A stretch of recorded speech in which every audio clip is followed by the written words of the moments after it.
आता आम्ही त्या दिवशी पंढरपूरला गेलतो बघा. आता असं असतंय पंढरपूरमध्ये हे मला काही माहीत नव्हतं. तर काय झालं ते पुढं सांगतेच तुम्हाला. तर व्हिडिओ नक्की शेवटपर्यंत बघा. तर आम्ही त्या दिवशी पंढरपूरला गेलतो बघा आणि पंढरपूरला गेल्यानंतर ना तिथं रिमझिम पाऊस सुरू होता आणि तिथं सांगतेच तुम्हाला काय झालं होतं. हे देवाच्या ठिकाणी सुद्धा असं काही लोक बघा देवासाठी येतात पण असं भांडण करतात, भांडण सुद्धा होते.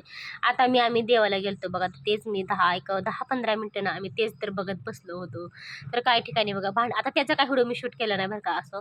आणि भांडण वगैरे चालू होतं आणि अजिबात ना पब्लिक थोडं सुद्धा स्वच्छता राखत नाहीत. म्हणजे की आपलं घरनं नेलेलं बघा भाजी चपाती वगैरे जे काय असेल ना तिथं खायचं थोडंसं आणि जे असेल ना तिथं बघा असं जिथं बसेल ना तिथंच फेकून द्यायचं.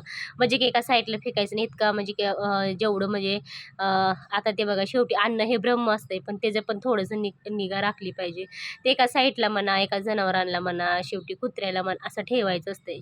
पण काही पब्लिक बघा देवाला आल्यानंतर ना ते तिथंच ठेवायचं, जिथं बसेल ना तिथंच पाणी ओतायचं, तिथंच ठेवायचं आणि भरपूर सारा कचरा, घाण वगैरे तिथं. आणि खरं सांगते बघा, ही असं बरेच जण लोक करत होते.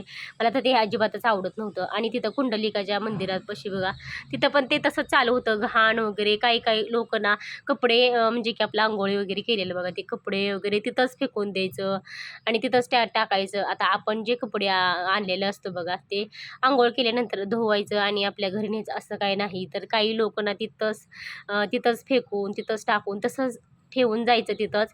आणि त्याच्यामुळं किती घाण होईल, किती कचरा होईल. काही जे भाविक भक्त येतात ना त्यांना किती त्रास होईल, किती म्हणजे असं घाण होईल असं काही ह्याचा अजिबात विचार करत नाहीत. मला तर हे बघा, हे सगळं बघून ना थोडंसं इतकं आश्चर्य वाटत होतं. खरं सांगते भरपूर असं आणि घाण असं वाटत होतं.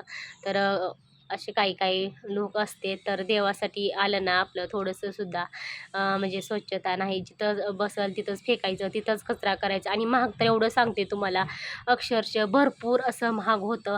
तर एक वडापाव घ्यायला गेलं तर अक्षरशः ते 20 रुपयाला वडापाव होता आणि आमच्या इथं मंडईत 10 रुपयाला भेटतो. आणि कुठली गोष्ट कितीला घ्यायची म्हणलं तर हे काय सांगता येत नाही, त्यांच्या मनाचाच भाव असतो. एवढं जर महाग असतं ना खरं सांगते भरपूर असं